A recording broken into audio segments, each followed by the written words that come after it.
Hello, this is Nishant, and welcome to another episode of the Nishant Garg Show. This show is for people who want to live a fulfilled life through mindfulness practices and personal transformation. My job on this show is to invite world class performers to share the practices to live a fulfilled life. And this episode guest is Candice. Being in a leadership role is a social responsibility that takes a great deal of self awareness, empathy, and continual personal development. Are you showing up in an impactful way? Her work is based around bringing self care to high achieving leaders so they can be effective and successful in leadership. The best leaders are those in constant pursuit of personal growth and healing so they can show up to their teams in the healthiest mental and emotional state, setting the culture tone of their company. She helps you by establishing a yoga and self-care practice that brings awareness to your body and its connection to your emotional and mental states. She helps you by bringing awareness and freedom to spaces of your body that are holding tension and underlying pain. And now let the episode begin. Candice, welcome to the show. Thank you, Nishant. It's great to be here. My pleasure. Okay, so you work with a lot of senior leaders in prioritizing their self-care, cultivating self-love. Before we get into the weeds, I would love to ask you, how does your family describe what do you do for a living? What does my family describe? That is a hilarious question because I think my family is a little mystified about what I do. I would say that they definitely sum up what I do as yoga, healing, and something with the mind-body connection. If I could imagine what they're describing me as, I would assume it would be something along these lines. I'm glad they don't describe you as crazy or weird. I've had this question asked to my guests. Sometimes my guest says, my family says they are weird. Oh, no, yeah, at this point, my family's just totally accepted that this is just like who I am from like a very young age. So it's just like, my normal. So you do self-care work, you do yoga, you do healing work. Everybody has a story. How did you get into all these things? Yeah, absolutely. So I started practicing yoga about 13 years ago when I was in high school. I believe I was about a sophomore, about 15, 16. And the practice really resonated with my whole being. I walked out of my first class just like totally transcended. I felt like I was just like levitating back to my car, and I just felt like this consuming peace around me. And I started to show up every week to the class. I started to want to dive in deeper by getting books and self practicing. And my practice began to build over time. And after college, I came back home and I was confronted with a life happening, circumstance where I became a caretaker to somebody who was mentally imbalanced, my loved one. And I started to lean into my yoga practice more as a healing modality as I was really going through some very heavy emotional and mental blocks and, just things arising. And I started to take this practice and this healing modality and look at it as a way to heal and be healed and heal others. So I started to toy with, how can I help myself to bridge the mind body connection so that I'm addressing what's going on with me, not only physically, but mentally and emotionally, that just so happens to be manifested as physical pains or tensions that I'm addressing in my physical yoga practice. Does that make So sense? yeah, it does. And when you were in high school, you started practicing yoga. Not a Right. lot of people know about yoga when they're in high school or when they are 15, 16. I personally did not know about all these practices when I was at that age. So who introduced you yoga at that point? Well, I have always been very physical. I've always like played sports, been active, and I started to get into the gym, like our local, Gold's Gym, when my family got a membership at this age of 15, 16. And I love the fitness classes. So I love to take the HIIT classes and the Zumba and whatever else it may be. And I just tried out the yoga class because I've always been drawn to the metaphysical. So I took a yoga class, and it's kind of been that, just curiosity that led me. And have you been practicing regularly since you were in high school? Hmm. Yeah, so, a yoga practice, I'm sure that you find in your practice, whatever you do, that your practice really changes in the course of your life, depending on how you're utilizing your practice and what it what you need out of your practice. That is how your practice changes and transforms.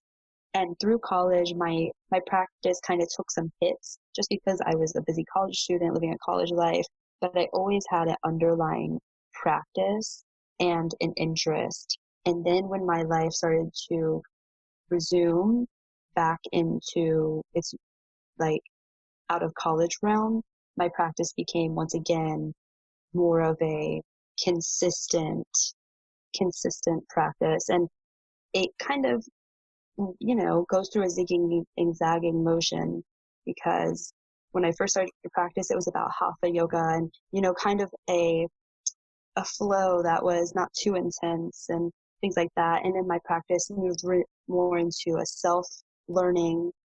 And then it took a course into a really intense hot yoga practice where I was doing really intense asana and really diving in pretty heavy, and then taking, as things flow. And then I really needed to slow my practice down after so much of my life had shaken up. I really needed to be supported by a slower practice of yin and restorative.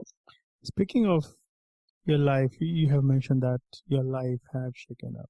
And can you please elaborate more on that? And at what point you decided that you want to teach yoga and work in the self-care industry to teach and inspire others?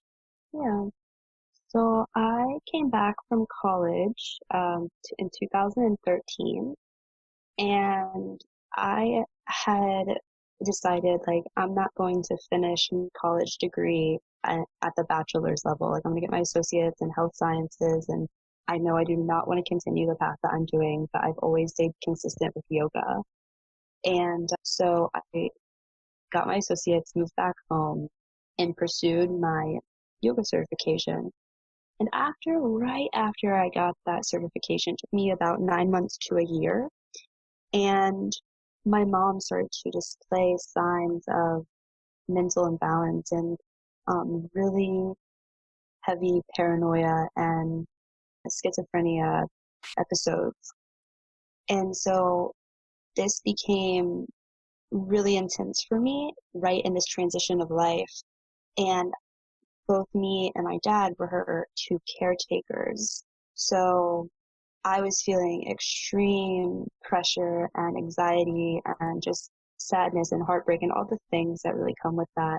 And so that was kind of like the turning point in which I had to lean on my yoga practice to be healing. And then it opened my eyes into, hey, others are suffering not only at the level of, their own mental imbalances, but being a caretaker to somebody else is really taxing and really detrimental if you're not taking care of yourself.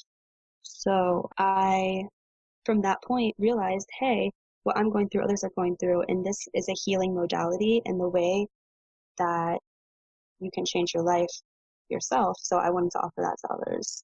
And speaking of healing modality, and I'm aware of healing part. Then can you please elaborate more on healing modality for our listeners? What is modality Yeah, here?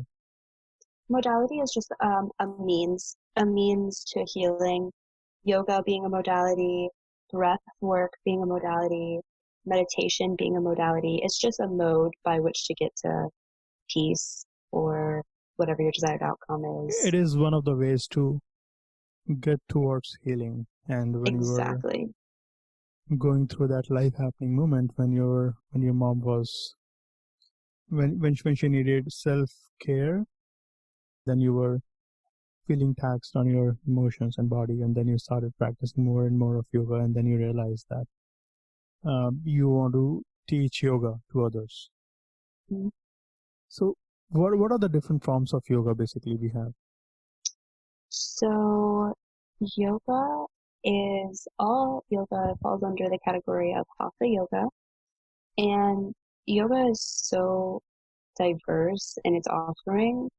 There's Ashtanga yoga, which comes out of Mysore, India, which is a disciplined practice that really is about, it's kind of where we over, in America interpret power yoga can be like a derivative of Ashtanga yoga. There's Yin yoga, which has to do, with long holds, really getting into that deep layers of the muscles to be able to like really profoundly release. And there's vinyasa, which is movement with breath.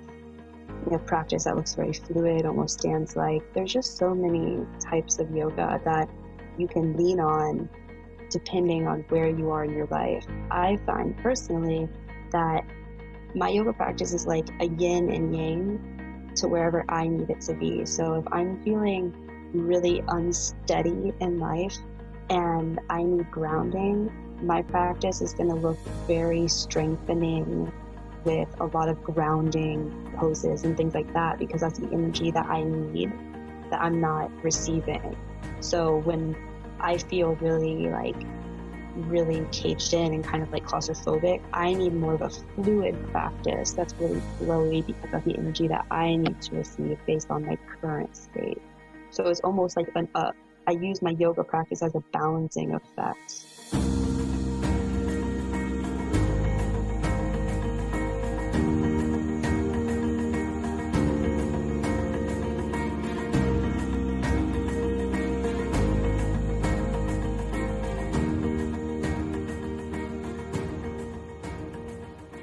And when you practice yoga, what is it that you feel internally, if it is possible for you to express in words?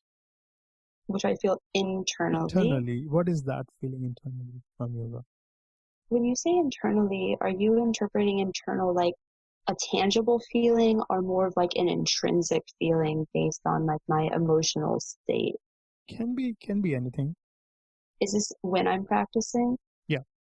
When I'm practicing, I just feel really free.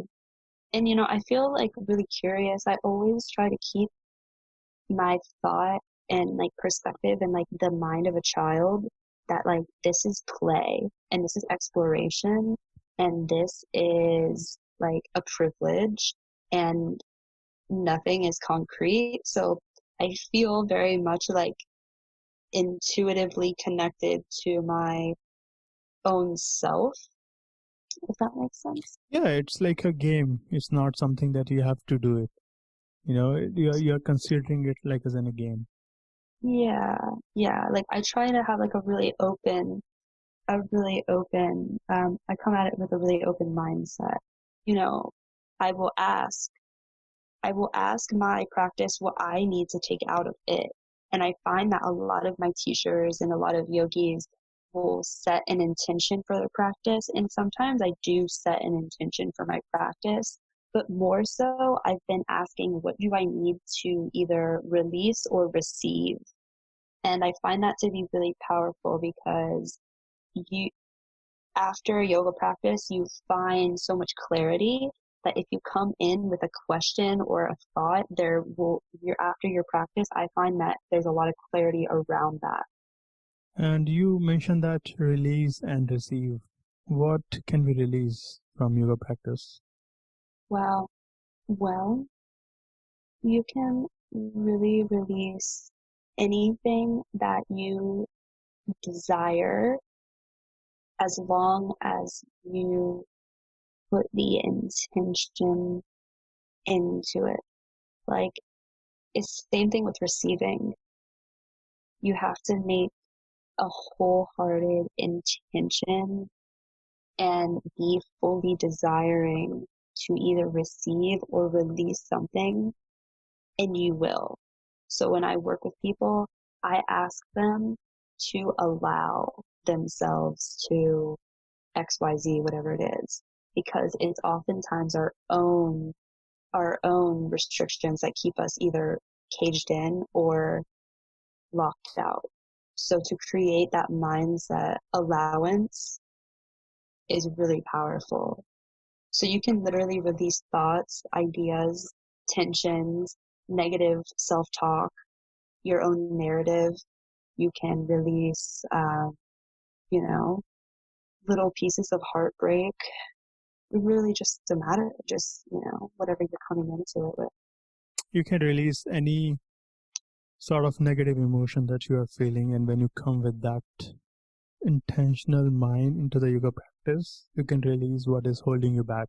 And as part of that practice, you get a lot of clarity, and you allow yourself to receive new possibilities in your life because you're releasing those emotions. Those are not serving you. Yeah, absolutely. I think part of the practice is being able to come at it with the perspective of play so that you can release, right? Like, release the idea that this has to be perfect. Release the idea that you have to do it and conform to this way. And, your practice is a physical expression for the idea surrender. And this is a tough process to surrender because we hold on to so many things in our life, and it takes a lot of effort and long process to surrender and release. Constant practice, or one of the practices is yoga that we are talking about. Yeah, And I agree. and what kind of clients do you work with? So I've been working with executives and leaders for a while in New York City now, and I'm really passionate about helping people in leadership because I believe when you are in alignment with your mind, body, and spirit, you can move in clarity to be the most impactful leader that you can be. And I think that leaders have a social responsibility because they have such far reach on their impact to the world that if they're not coming at their best selves to serve the highest that they can and be the best for them to show for others, that's when work cultures crumble. That's when pain in leadership is expressed as through an exertion of power opposed to empathy.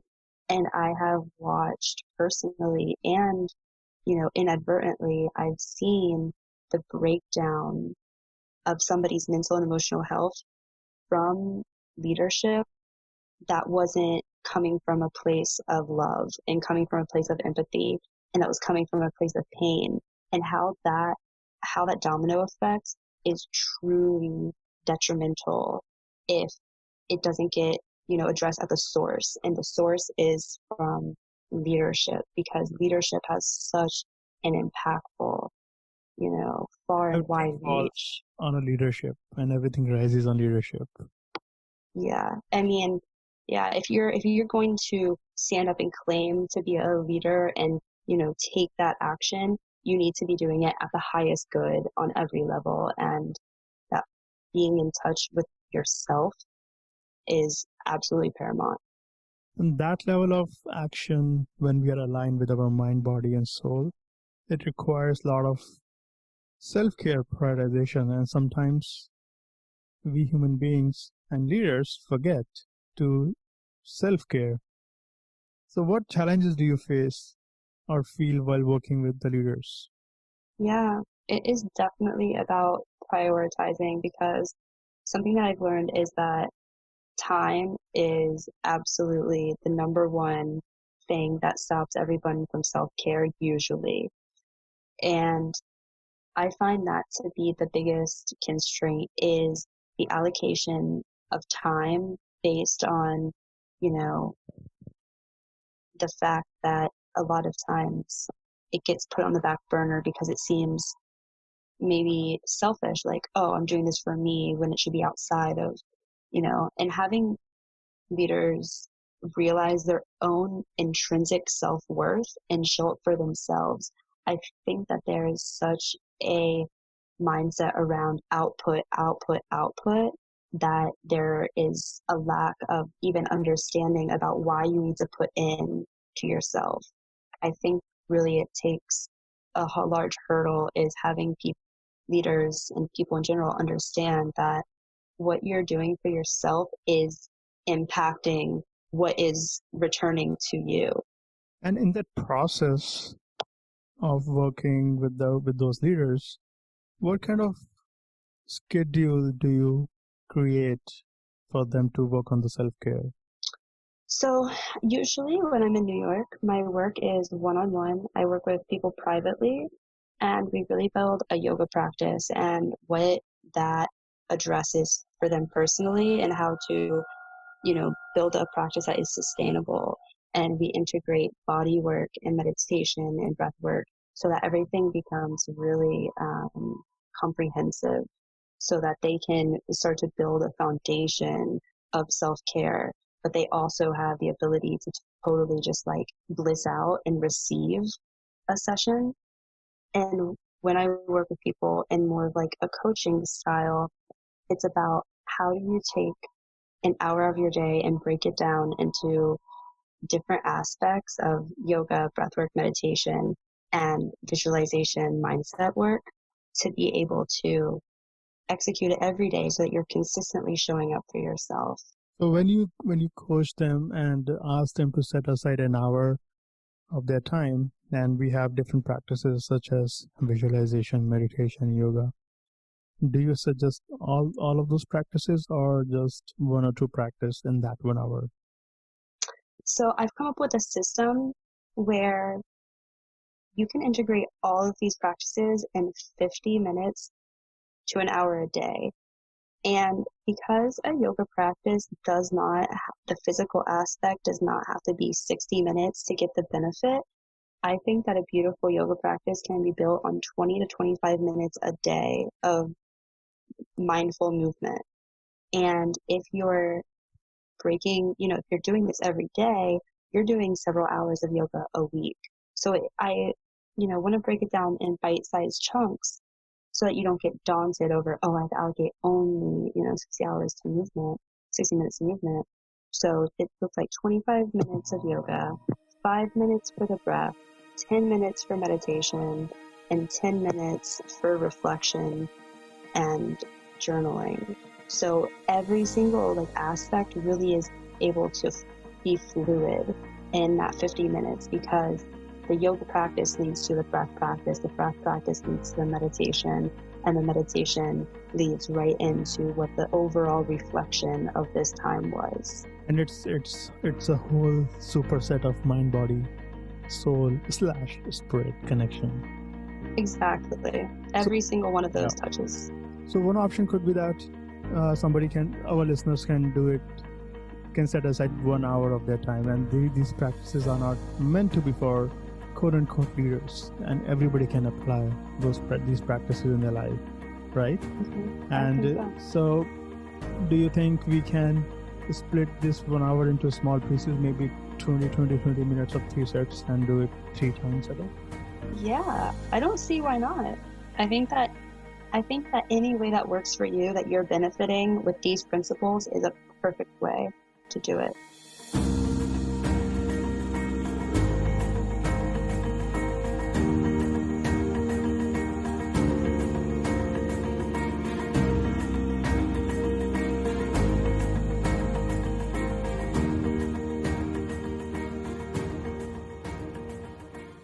And what time do you usually suggest to your clients to have this 1 hour practice? In the morning, evening, or when does it look like? I feel like morning is generally the best time, just because it is the best time to set your mind and everything up for the day, so you get that foundation for the rest of the day, which feels really good. And it doesn't have to be like you roll out of bed and onto your yoga mat, but it can be somewhere in the morning routine, not so rigid. And do you ever get a pushback from your clients No, we can't do it. It's too much. 1 hour is too much. We can't set aside 1 hour. Yeah, of course. And you know what? I just say show up for yourself the best that you can, because find what works for you. If the 20 minutes in separate intervals throughout the day works best for you, do it like that, because however you're showing up for yourself to get the benefits is still a win. And being inflexible with it tends to not get it done at all.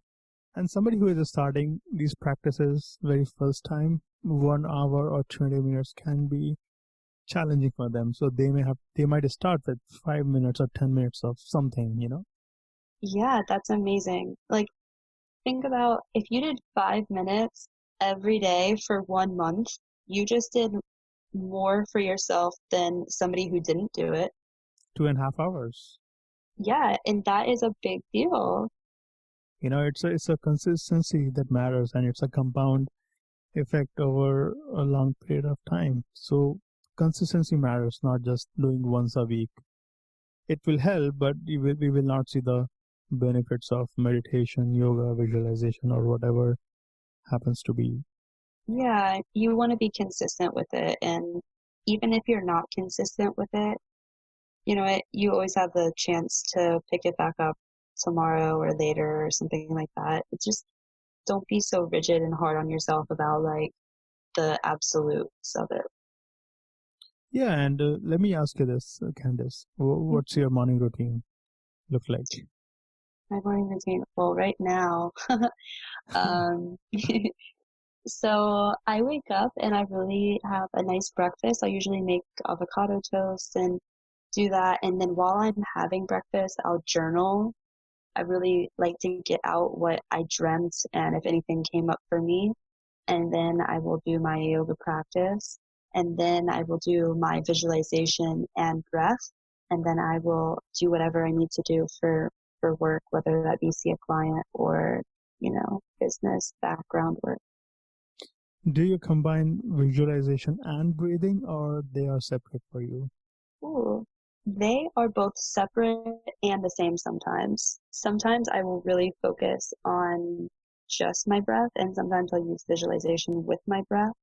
Visualization has been, and it is one of the most profound techniques Hmm. to think future, because our mind is designed for survival. It tends to look for negative things, and we can train our mind to think positive through visualization.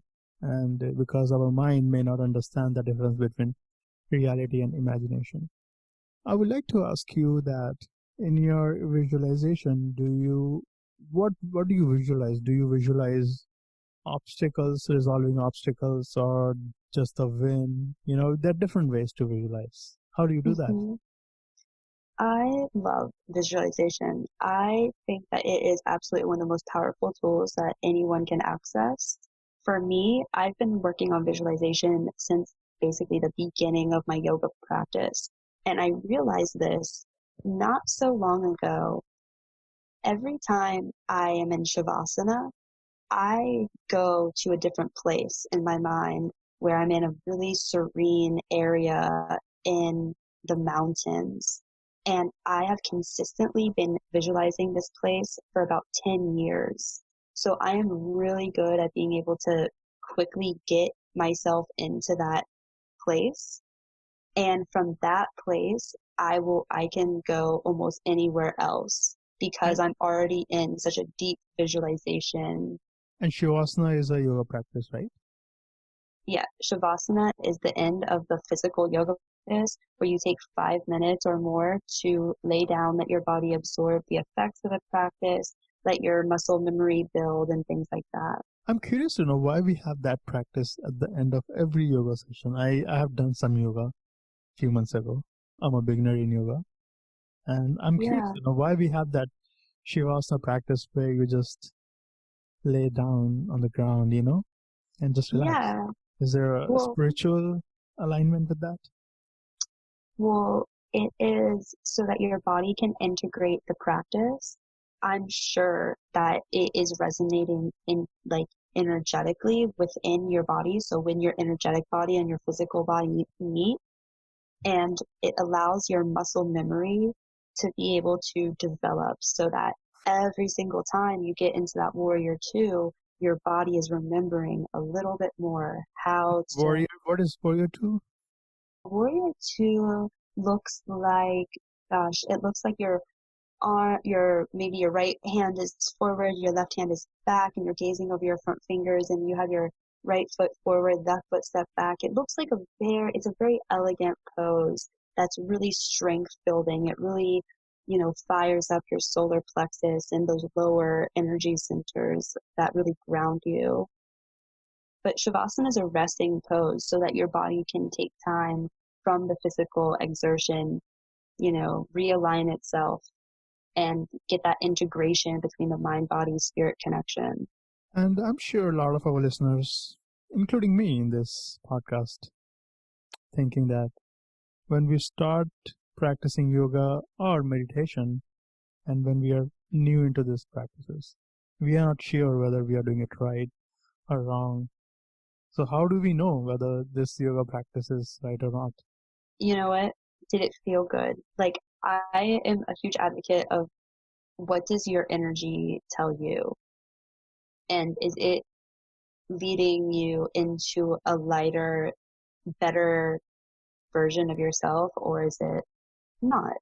And I think really just like finding that inner guidance is the best answer. Because nothing, yeah, you're right. Like, you know, if I meditate, meditation is completely, interpretive and so challenging to grasp because there's no real structure to it.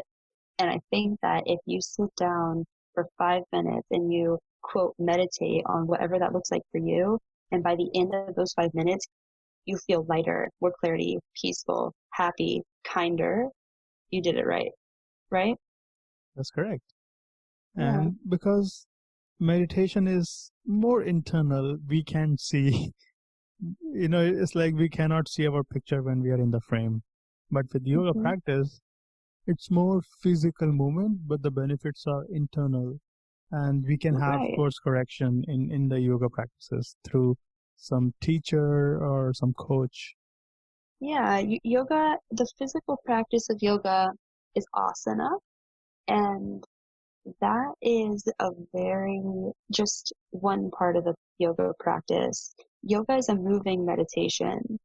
So doing the physical practice of yoga was meant to be able to prepare the body for sustained longer periods of meditation.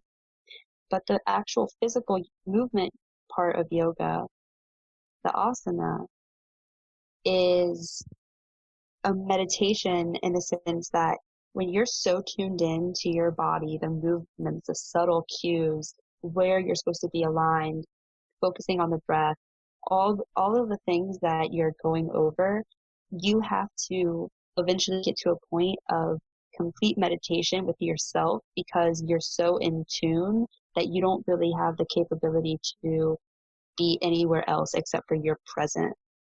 And that's what makes it a meditation of movement. And coming back to this concept of self-care, do you recommend some books for our listeners on that?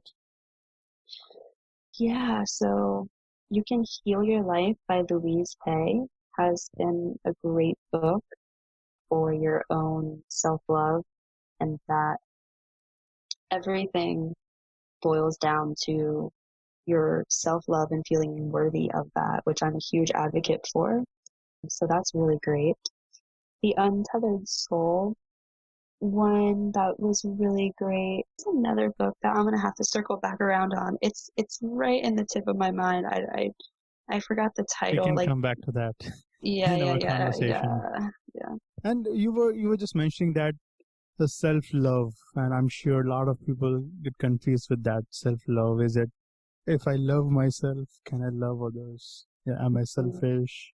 But what is it, self-love? Can you elaborate more on that, please? yeah. I think that self-love is really boils down to self-worth. And self-worth is feeling like you have the care and the desire to advocate for yourself, right? Self-worth comes down to self-advocacy and knowing that you are worthy to share your voice. You are worthy to share your opinion, and you are worthy of receiving goodness in your life and things like that. And I think that once you claim your self-worth, then can you start to love yourself and cultivate that self-love. Because if you don't feel worthy of love, you're always going to be pushing it away because it feels foreign. So the getting to self-love requires you first to find the self-worth to be worthy of the love that you give yourself. When you work with clients, do you feel that love themselves? And Yeah. how do you navigate through that issue to loving themselves and finding their self-worth? Because all these practices of yoga, meditation, they're great, but the self-worth and self-love is the foundation of anything, and we can build practices on top of that, if that makes sense to you. Yeah, it does. And I totally agree. When I meet with clients, it can be really touchy because they're opening themselves to me in such a large, energetic, physical, emotional way that I really bring like mindfulness and sensitivity into that. And I don't pry right into, hey, I don't think you love yourself. Like, I definitely don't approach it like that, but I do make it known that, hey, what you're storing in your mental and emotional self, your mental and emotional body, can manifest as your physical pain. And there are certain regions in the body that correlate to different physical and or emotional and mental pains. So if I know that somebody is having deep, deep shoulder pain, I know that the shoulders are related to burdens and things that we carry. So I might say something like, hey, this chronic pain in your shoulder, when did that start to arise for you? And what was going on in your life at that time? And then I have somebody reflect on what they may be carrying there and what may come up for them that's painful.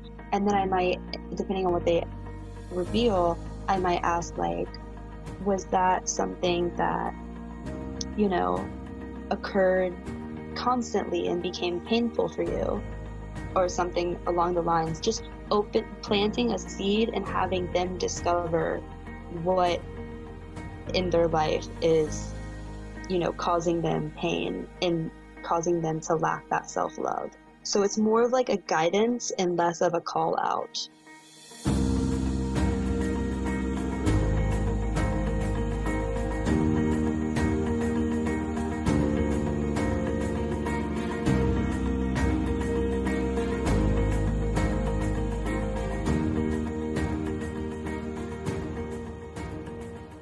And if somebody doesn't have any coach or any mentor in this area, and they really want to work on the mindfulness practices such as yoga and meditation, uh, do you recommend some questions people can ask themselves? Yeah, I would say if you're finding in your body there's like a spot of tension, say like you always get shoulder pain on the left side in the very like back where your shoulder blade is. I would say ask yourself, when I feel that tension, what is going on in that moment? Like literally, what are your surroundings? Who are you around? What is the conversation? What came up that made what's a theme or an idea that came up that made you feel agitated, uncomfortable? And is there any type of story or narrative that you have around that idea or emotion? So questions that are investigating about yourself. And we can journal on those questions. I would really advocate it. It's part of the system plan. And sometimes pain is coming from our thoughts. We are thinking negative thoughts, our stressful thoughts, because our thoughts create emotions, and emotion is what? It is energy in motion, Yeah, right? yeah, of So, course, yeah. do you think what can we do with this if somebody is having, for let's say, the pain is some medical injury or something like that. They may say that, this is not coming from any stress or something like that, but this is something related to a medical side, if this question makes sense at all. Yeah. So somebody saying like, oh, this isn't shoulder irritation because of, you know, something I'm holding. This is more because I've had this as a football injury and it's always Yeah. like that. Okay. So I think that we punish ourselves. I believe that sometimes, have you ever noticed that maybe you're like, you're trying to do something physical and a part of your body keeps like, quote, failing you or letting you down? Like, say Many times you're resistance, there is a resistance. resistance. Yeah. So it's almost like we get into this mindset of punishing our bodies. So every single anger and bad, sad thought that's negative that we have displaces in the body.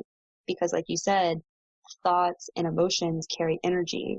And when you have a thought or emotion and it doesn't just go away, you either deal with it or you displace it. So I feel and believe that when somebody incurs an injury, that they are basically punishing that part of their body, and they will continue to put, build pain in that place as a displacement. Does that make sense? Yeah, it does. It is profound, and sometimes I have felt in my personal life, and I've seen in others' life as well, that we are trying to accomplish something, and there is this internal pull. It's difficult Mm. to point to that. What is it? What is exactly is that? It just we we are trying to do something. We have a task. We can see. We know that this task is very important, but there is some pull from inside. We don't feel like to do it internally.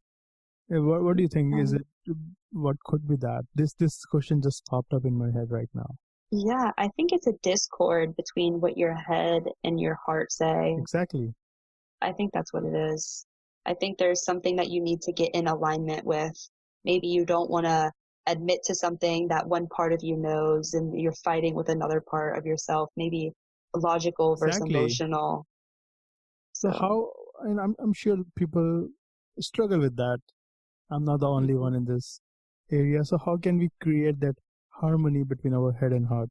Do you have any specific practice, or what can we do about Wow, that's an ever fighting battle for everybody. I just will let it that? be known that that is like never a cure. That's always a process and that's definitely a practice.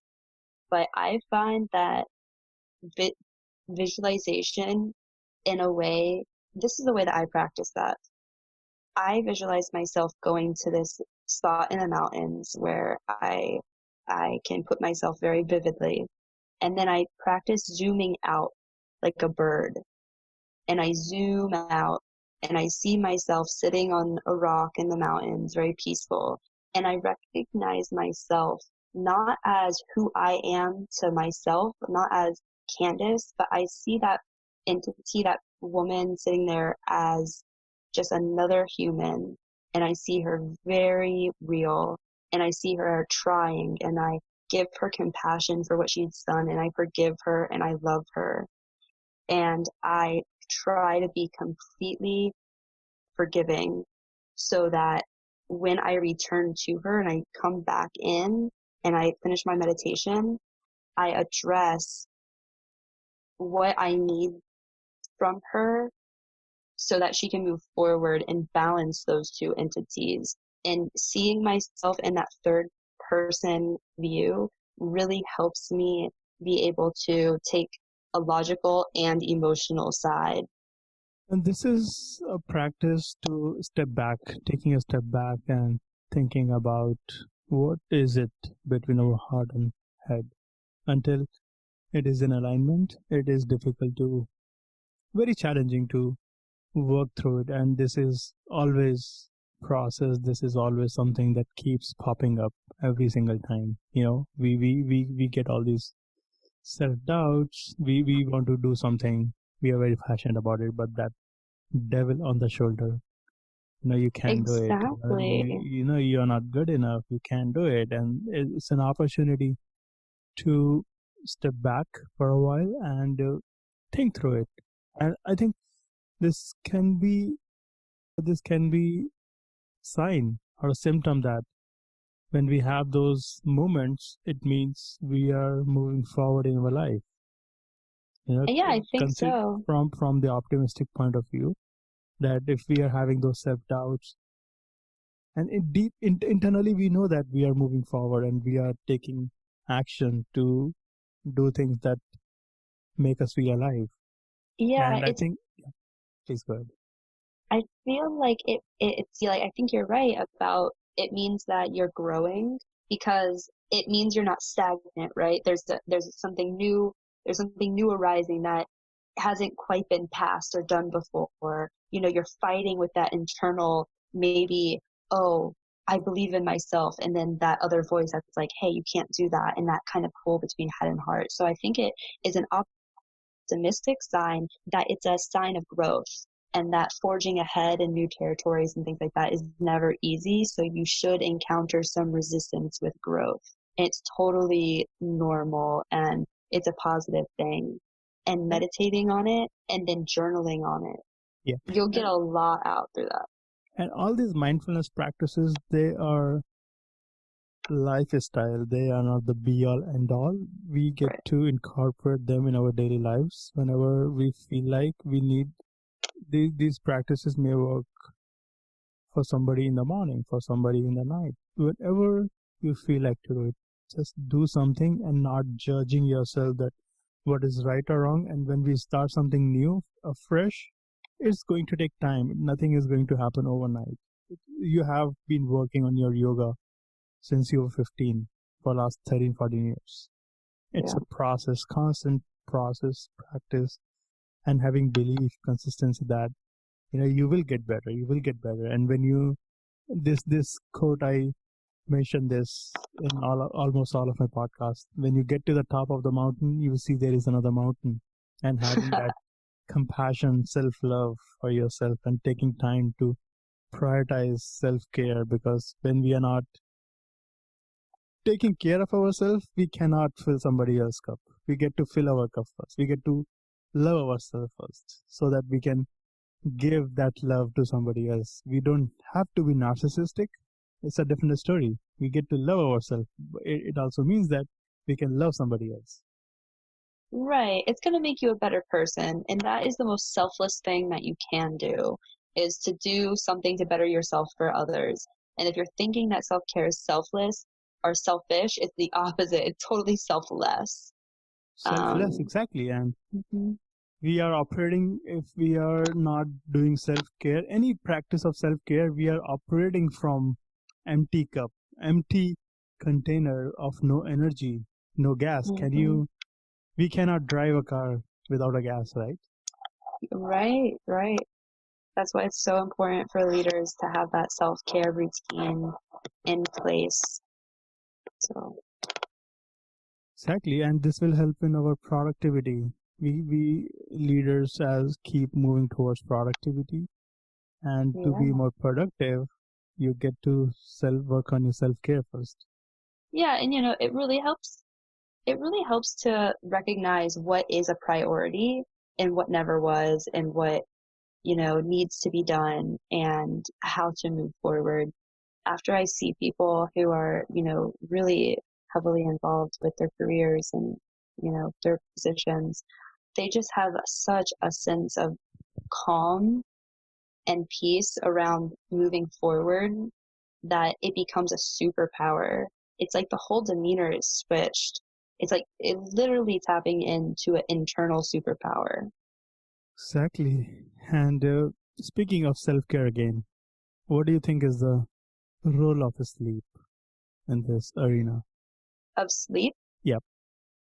Oh, sleep is the best. I think that sleep will set you up, foundationally for your day. you can feel it. If you didn't get good sleep, your whole day is almost shot from the moment you put your feet on the ground. So I think sleep is so important. How many hours do you sleep every day? Ooh. I sleep try to sleep a solid 8 hours. Yeah. I think 7 to 8 hours sleep is it's a good number for anybody to feel really good. Yeah, exactly. Sleep is something that I realize that I cannot compromise on. That's not something that's compromisable for me. So I just make that a priority. Yeah. And before I ask you my last question, I would like to ask you, what do you do when you feel unfocused or overwhelmed? I move. I have to move. So whether that means I go for a walk, I do yoga, or I dance, I really have to let that anxious energy be released. So that's my number one. You move. Move. No matter what it looks like, no matter for how long, you just have to move. All right. And where can our listeners find you online? Oh, well, they can find me on LinkedIn. I'm pretty active on LinkedIn. You can find me on Instagram at This Yogi Flows, and you can check out my website at candescenthealingarts.com. And I will put all the links in the show notes. Awesome. Well, Candice, thank you for being on the show. It was a great, fruitful, self-caring, self-loving conversation. Yeah, I mean, it's always a good idea, and really appreciate you having me on your show, Nishant. Thank you again.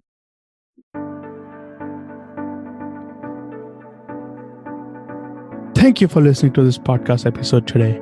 I hope you learned from this episode that you can apply in your life. If you did enjoy this, please subscribe to the podcast, The Nishant Garg Show, on Apple Podcast. You can also subscribe to the show through my website, https://nishantgarg.me,